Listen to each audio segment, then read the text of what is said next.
할렐루야, 반갑습니다. 2024년도 새해가 밝았고 첫 주일 예배로 하나님 앞에 나아갑니다. 그런 의미에서 우리 옆에 계신 분들과 함께 덕담을 한번 하실까요? 새해 복 많이 받으시고요, 건강하시고요, 행복하시고요, 돈도 많이 버시고 부자 되시고, 네, 성령 충만하십시오. 그렇게 되어지기를 바랍니다. 올해 저희 교회 표가 있어요. 표가 무엇인지 아십니까? 같이 한번 읽어볼까요? 시작. 사랑이 넘치고 기도가 뜨거운 교회. 베드로전서 4장의 말씀인데요.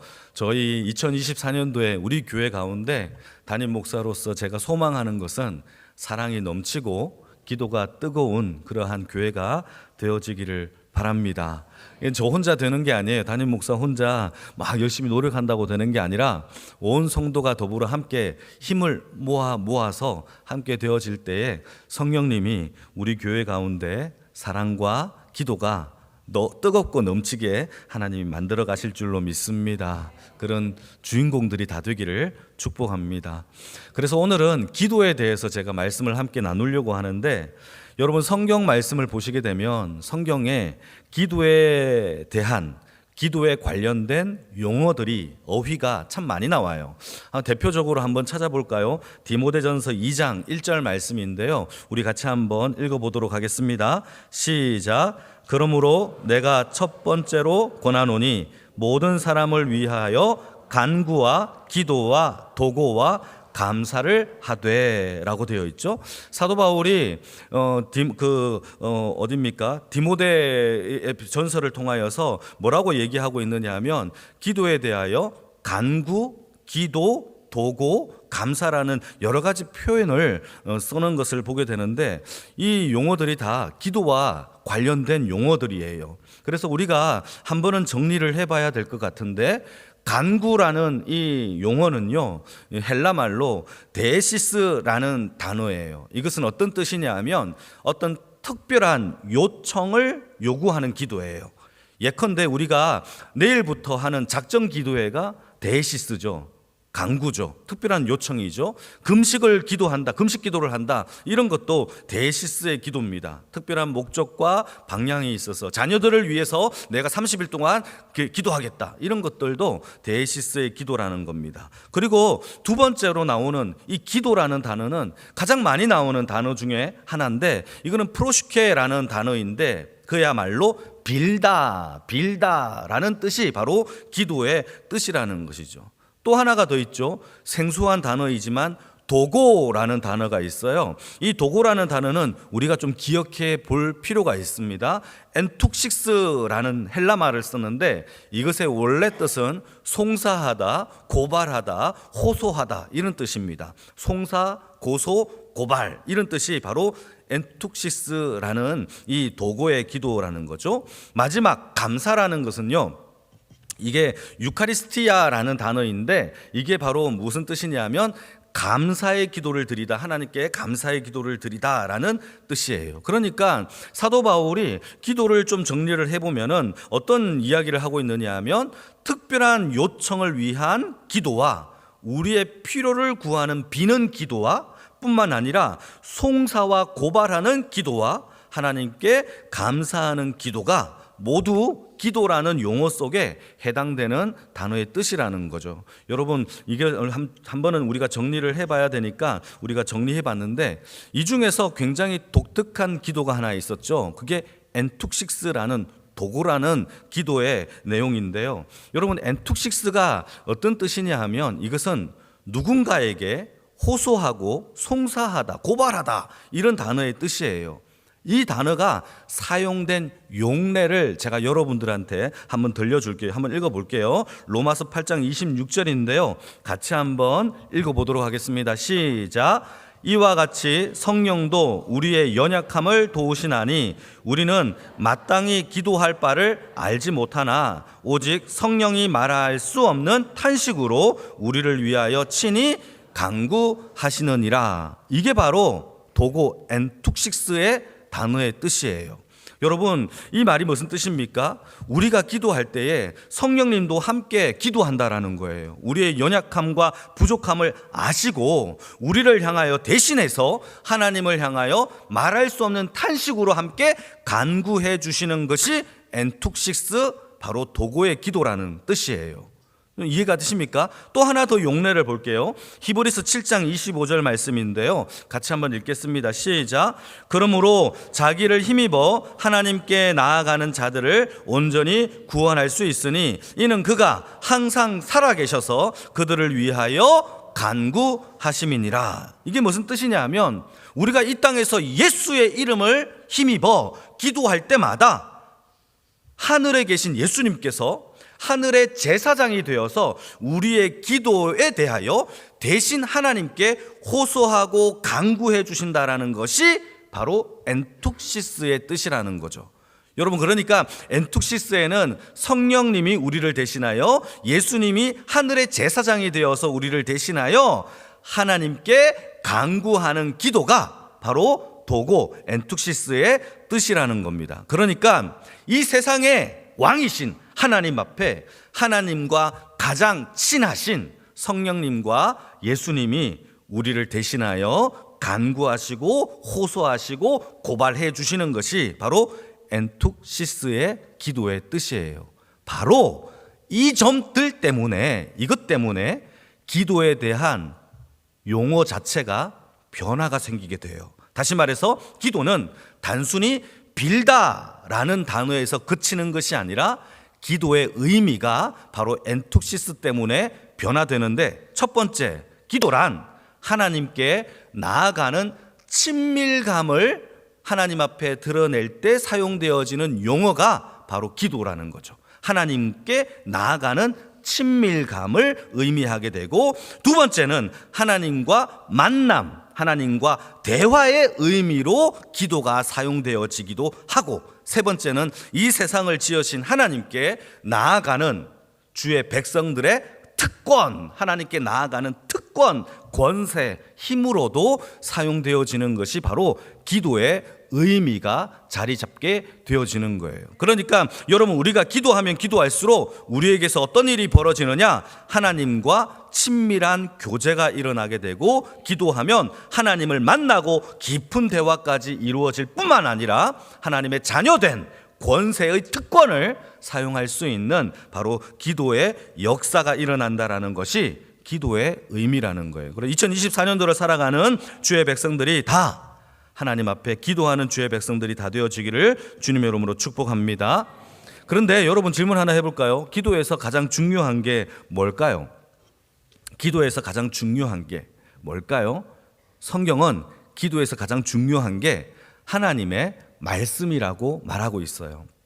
여러분, 이게 왜 중요하냐 하면, 여러분, 기도를 받으시는 분은 누굽니까? 하나님이시고, 기도를 하는 자는 누굽니까? 사람들이에요. 그러니까 사람들이 하나님께 기도할 때에 하나님이, 우리가 하나님께 나아가는 방법이 있는데, 하나님이 우리에게 주신 유일한 것이 하나님의 말씀된 계시이고, 계시를 받고 들었던 사람들의 유일한 반응이 바로 기도라는 거예요. 그러니까 하나님의 말씀 없이 하나님께 나아갈 수 없다라는 거죠. 이걸 조금 더 쉽게 설명을 해보면, 기도의 대상자가 사람이면 사람에 대해서 알면 돼요.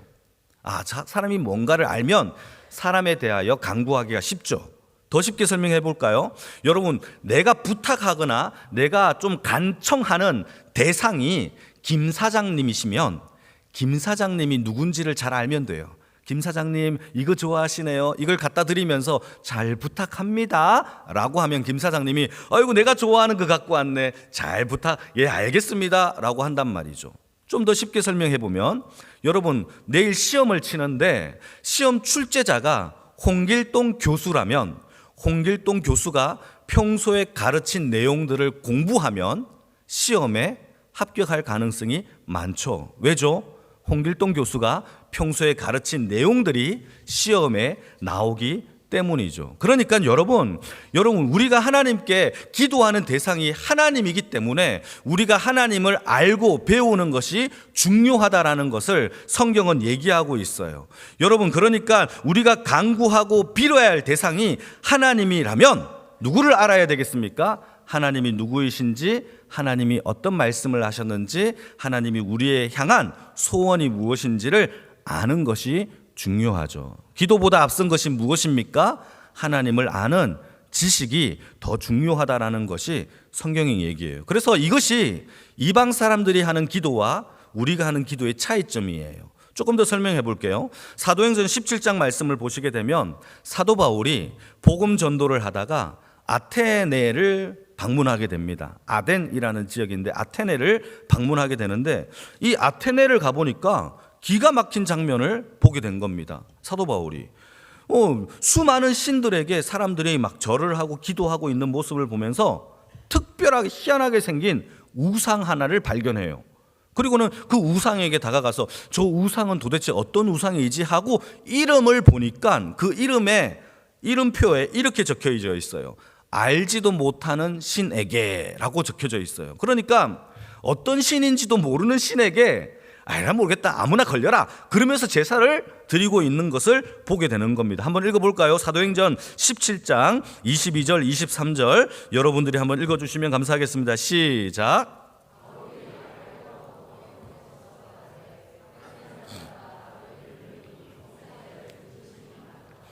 내가 두루 다니며 너희가 위하는 것들을 보다가 알지 못하는 신에게라고 새긴 단도 보았으니 그런즉 너희가 알지 못하고 위하는 그것을 내가 너희에게 알게 하리라. 여기서 위한다라는 말은요, 기도한다, 섬긴다, 제사 드린다 이런 뜻이에요. 그러니까 아덴 사람들이 종교심이 많은데 이름도 모르는, 알지 못하는 어떤 특정한 어떤 신에게 막 기도를 드리고 있는 것을 보고 사도 바울이 기가 막힌 거예요. 여러분, 세상의 기도가 이런 거예요. 세상의 기도는 기도의 대상이 중요하지 않아요.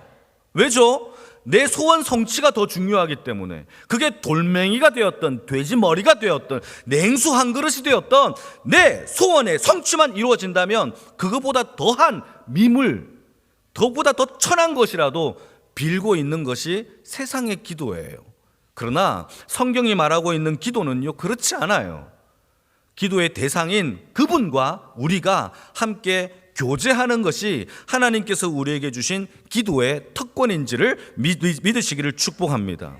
이때 사도 바울이 아테네 사람들에게 너희들이 도대체 뭘 하고 있는지를 모르겠다고 하면서 내가 너희들에게 가르쳐 줄게 하면서 가르쳐 준 것이 기도를 가르쳐 준 게 아니에요.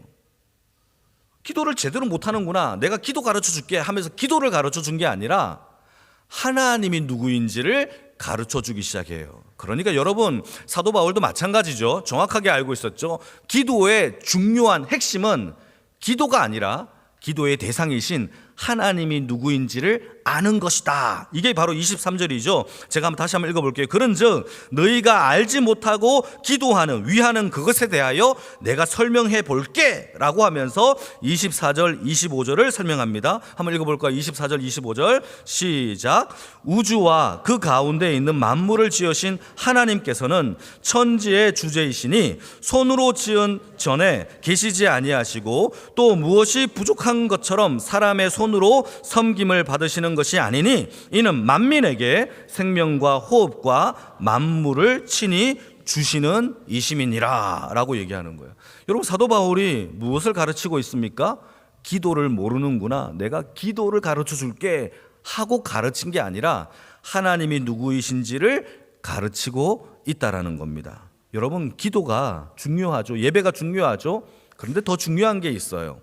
기도를 받으시는 하나님이 더 중요하고 예배를 받으시는 그 하나님이 얼마나 더 중요한지를 우리가 깨달아 아는 것이 예배와 기도의 첫 자세인 줄을 믿으시길 바랍니다.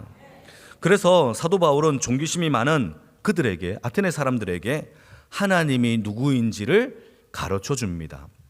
그 가르침의 대상이 두 가지가 있는데, 첫 번째는 하나님은 이 세상을 지으신 창조주 하나님이야를 첫 번째 가르쳐 주고 있고, 두 번째는 하나님은 뭔가 부족해서 사람들의 섬김을 받는 분이 아니야라고 설명하는 거예요. 여러분, 이게 무슨 뜻인지를 제가 조금 더 설명해 볼게요. 이게 무슨 뜻이냐면, 하나님은 이 세상을 창조하신 하나님이신 줄 믿으십니까?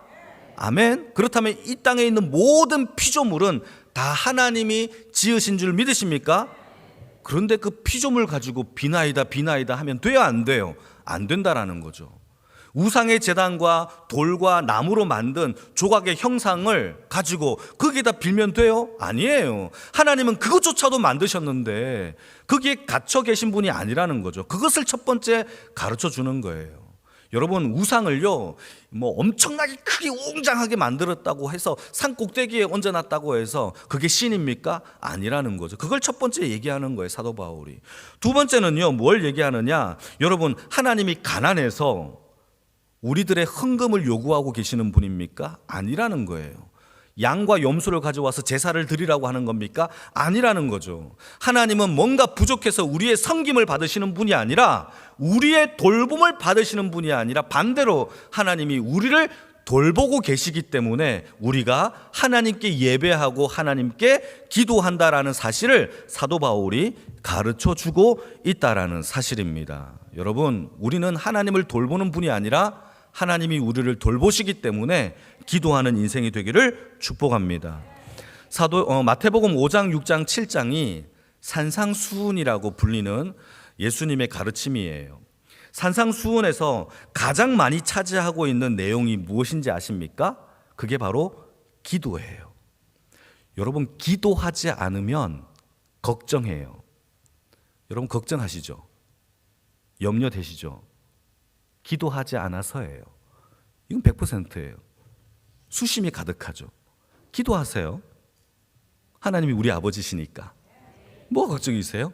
그걸 가르치고 있는 게 마태복음 5장, 6장, 7장의 산상수훈에서 가르치는 건데, 그 가르침에서 가장 많이 할애되어서 가르치는 내용이 뭐냐? 그게 바로 기도라는 내용이에요. 그래서 수많은 사람들이 예수님을 따라다니면서 백성들이 배우고 있을 때 예수님이 백성들에게 기도에 대한 가르침을 샘플로 알려주는 내용이 있어요. 그것이 바로 뭐냐?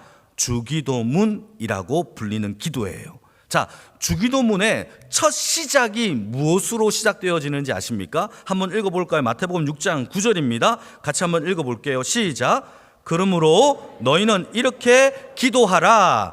하늘에 계신 우리 아버지여, 거룩히 여김을 받으시옵소서. 여러분, 제일 먼저 기도의 가르침의 첫 시작이 무엇입니까? 하늘에 계신 우리 아버지여. 이게 오늘 설교 제목이죠. 하늘에 계신 우리 아버지여. 예수님이 우리에게 가르쳐 주신 기도에서 가장 중요하고 첫 시작은 하나님이 우리 아버지가 되는 것이 가장 중요해요. 사랑하는 성도 여러분, 하나님이 우리 아버지인 줄 믿으십니까? 그걸 경험하십니까? 그러면 걱정할 이유가 없죠. 그건 염려할 필요가 없죠. 대가를 요구할 필요도 없죠. 왜죠? 아버지니까. 이게 중요해요. 예수님이 그걸 가르쳐요. 이걸 왜 중요하냐? 여러분, 이게 경험이 없는 사람과 있는 사람의 차이가 기도의 능력과 역사가 달라져요. 설명해 볼게요. 이게 왜 중요하냐? 누가복음 15장 말씀을 보시게 되면 돌아온 탕자에 대한 이야기가 펼쳐집니다. 돌아온 탕자, 두 번째 아들이 아버지의 유산을 받아놓고 자기 마음대로 방탕하게 쓰다가 거지가 되어서 아버지께 밥이나 얻어 먹어야 되겠다 하고 다시 돌아옵니다. 돌아오는 탕자를 보고 아버지가 달려가서 그 아들에게 맛있는 음식도 차려줄 뿐만 아니라 옷과 가락지와 신발을 신기고 송아지를 잡아서 친구들을 불러서 잔치를 벌이는 사건이 벌어지게 돼요. 그때 첫째 아들이 이 장면을 봅니다. 첫째 아들은요, 한 번도 뻗나간 적이 없어요. 아버지 집에서 아버지를 늘 섬겼던 착한 아들이에요. 그 아들이 보고는 열받았어요. 화가 났어요. 아버지, 도대체 이게 무슨 일입니까? 라고 하면서 아버지의 잔치 자리에 들어가지 않았는데, 성경에는 왜 첫 번째 아들이 들어가지 않았느냐? 라고 뭐라고 설명하느냐? 제가 한번 읽어볼게요. 아버지, 저는 여러 해 동안 아버지를 섬겼으나 저를 위하여 송아지는 고사하고 염소 새끼 한 마리라도 잡아주지 않으셨습니다 라고 하면서 화가 난 거예요. 여러분, 이 말을 들었던 아버지가 얼마나 황당했겠습니까? 그러면서 아버지가 하는 말이 이런 답변을 아들에게 줍니다. 얘야, 너는 항상 나와 함께 있었고 내 것이 너의 것이니라 라고 얘기를 해요. 여러분, 중요합니다. 다시 한번 얘기할게요. 첫째 아들에게 이렇게 얘기합니다. 얘야, 너는 나와 항상 함께 있었고 내 것이 다 너의 것이다 라고 이야기를 해요. 여러분, 여기에서 우리는 충격을 받아야 돼요. 첫 번째 아들은요, 단 한 번도 아버지를 아버지라 여긴 적이 없어요. 그러니까 이런 말을 하는 거예요. 아버지는요, 나의 모든 상속권이 너에게 있고 내게 다 네 거야 라고 얘기를 하며 인정하며 살았지만, 첫째 아들은요, 그거를 단 한 번도 인정한 적이 없는 거죠. 아버지를 위하여 날 늘 섬겼고 열심히 헌신했지만 염소 새끼도 주지 아니하는 매정한 주인으로만 여겼던 거예요. 그러니까 이 첫째 아들은 아버지 앞에 나아갈 때에 한 번도 상속자라고 생각한 적이 없는 거예요. 한 번도 뭔가를 달라고 했을 때 준 적이 없는 매정한 주인으로만 여겼던 거예요. 그러나 여러분, 모든 것을 주시는 아버지는요, 반면에 아버지는 그 아들을 상속자로 여겼고 내게 다 네 거다라고 이야기하면서 살았던 거예요. 여러분, 이게 웃기지 않습니까? 주시는 분이 하나님이신데 하나님은 우리에게 주셨는데 아들은 받은 적이 없어요 라고 하고 살아가는 거죠. 이게 우리 아닙니까? 이게 우리 아닙니까? 하나님은 다 주셨다고 우리를 아들로 불러주셨는데 우리는 한 번도 아버지를 아버지로 여긴 적이 없이 살아가는 것 같아요. 염려하고 걱정하고 두려워하고 왜 안 되나 슬퍼하고 그러지 않습니까? 여러분, 아버지를 아버지로 여기시는 주의 은혜가 있기를 주님의 이름으로 축복합니다. 그래서 예수님은 기도를 가르칠 때에 가장 먼저 가르친 것이 하늘에 계신 우리 아버지를 가르친 거예요. 여러분, 기도는 응답이 문제가 아니에요. 하나님을 아버지로 부를 수 있는 경험이 그게 문제라는 사실이에요. 여러분, 하나님이 우리 아버지가 되어지기를 축복합니다. 기도를 해도 무관심하고 무정한 주인으로만 여기고 계십니까? 여러분, 그렇지 않다라는 거죠. 여러분, 하나님을 아버지로 여기지 못하는 사람들이 기도할 때에 기도가 힘들어요. 이게 일이 돼요. 노동이에요. 고역이에요. 아우 지겨워. 그래요. 그러나 아버지로 여기는 사람들의 기도는요, 그렇지 않아요. 즐거워요. 대화이고요. 깊은 내 속 감정까지도 다 표출할 수 있는 친밀한 사귐이 일어난다라는 사실이에요. 무언가 특별하게 뭔가를 방언하고 특별하게 은사를 받고 응답을 받고 삐릿삐릿 하는 것이 아니라 하나님과의 관계 속에서 그저 하나님을 알아가는 그 시간이 즐거운 것이 기도인 줄 믿으시길 축복합니다. 우리가 하나님이 아버지를, 하나님이 아들을, 아들이 아버지를 정말 사랑한다면 아들은 아버지로 만족하고 아버지는 아들로 만족하는 것이 그게 아버지와 아들의 관계가 아니겠습니까? 마찬가지로 무슨 염소 새끼가 필요하고 무슨 대가가 필요하겠습니까? 만약에 여러분들의 자녀들이 아침 밥을 엄마가 차려줬어요. 밥을 차려주고 난 다음에 아들이 일어나면서 엄마 얼마예요? 라고 한다면 기가 차지 않겠습니까? 혹시 좋아하실 분들도 계실 수 있어요. 내 이제 돈 받는구나. 여러분, 그렇지 않잖아요. 그런 부모님은 없잖아요. 누가 밥을 차려주고 난 다음에 아들이 밥 먹고 난 다음에 얼마예요? 라고 한다면 이건 매정한 부모 자식의 관계가 아닌 거죠. 여러분뿐만 아니라 여러분 자식들이 집에 들어왔는데 오늘 밤 나 어디서 자야 되지? 나 이제 교복 사야 되는데 교복을 어디 사야 되지? 이런 고민을 한다면 그게 무슨 부모와 자식의 관계겠습니까? 엄마가 이렇게 얘기하겠죠. 야, 너는 무슨 쓸데없는 걱정을 하느냐? 내가 다 알아서 해줄게 라고 하지 않겠습니까? 여러분, 우리가 그러고 있는 것 같아요. 맨날 염려하고 걱정하고. 성경은요, 아빠에게 아뢰래요. 아뢰면 아버지께서 들으시고 응답해 주시겠다라는 게 부모와 자식의 관계고 우리 아버지여라고 부르는 능력의 역사의 기도라는 사실을 믿으시길 축복합니다. 한번 읽어볼까요? 마태복음 6장 30절입니다. 마태복음 6장 30절 시작. 오늘 있다가 내일 아궁이에 던져지는 들풀도 하나님이 이렇게 입히시거든 하물며 너희 일까 보냐 믿음이 작은 자들아. 여러분, 내일 아궁이로 던져지는 들풀도 아궁이로 던져지기 전까지 하나님이 기름진 음식으로 먹이신대요. 태워지기 전까지. 그게 우리 아빠래요. 하물며 사랑하고 우리를 지으신 우리 하나님이 일까 보냐 라고 던지는 거죠. 그러면서 한마디 하죠. 믿음이 적은 자들아. 여러분, 이게 바로 하나님이 우리에게 말씀을 해주는 거예요. 기도는 자녀가 하나님을 아버지로 받아들이는 것이고 하나님을 아버지로 경험하는 것이 바로 기도의 시작인 겁니다. 여러분, 새해를 시작하면서 우리의 기도가 하나님이 나의 아버지로 경험되어지는 그의 은혜가 있어지기를 축복합니다. 있어지기를 축복합니다. 그래서 하나님은 우리에게 복음을 통하여서 우리에게 선물 하나를, 한 보따리를 주셨어요. 그 선물 보따리가 무엇인지 아십니까?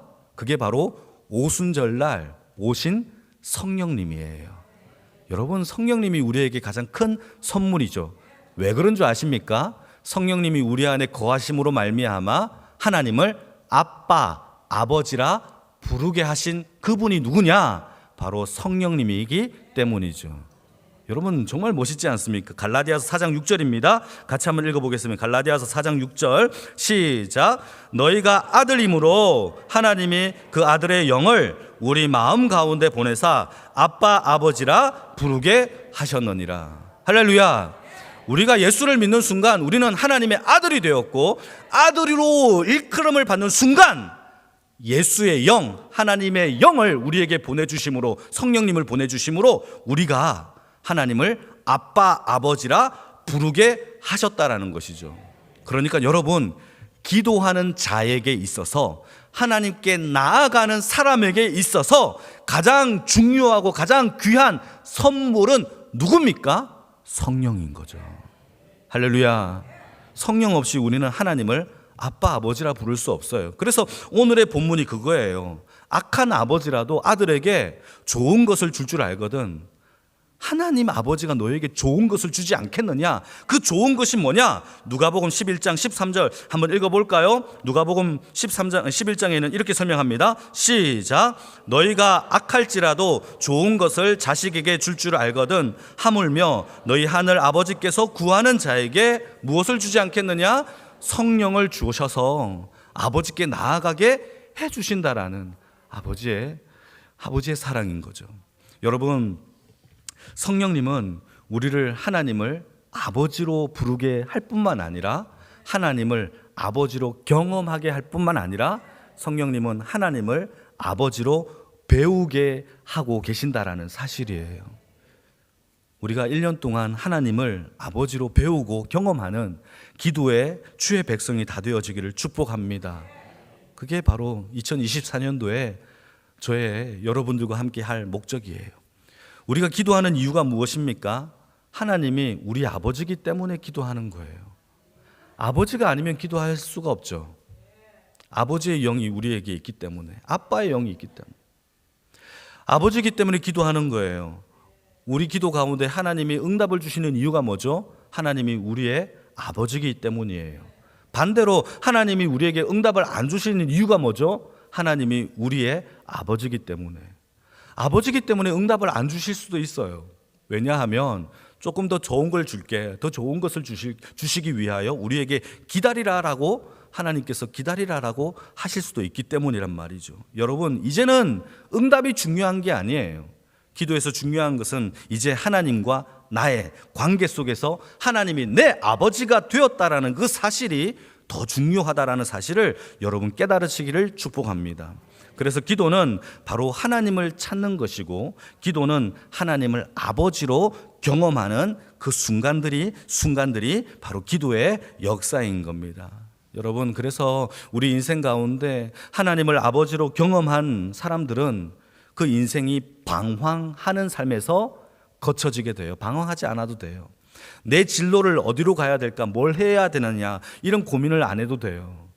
여러분, 돈 때문에 스트레스 받지 않아도 돼요. 왜냐하면 하나님이 우리 아버지이기 때문입니다. 그래서 2024년도에 우리의 모든 기도 제목, 우리의 모든 근심과 내용들을 우리가 하나님을 아버지로 경험함으로 말미암아 하나님 앞에 해결함을 받고 하나님께 영광을 올려드리는 영광의 식구들이 다 되어지기를 주님의 이름으로 축복합니다. 아멘.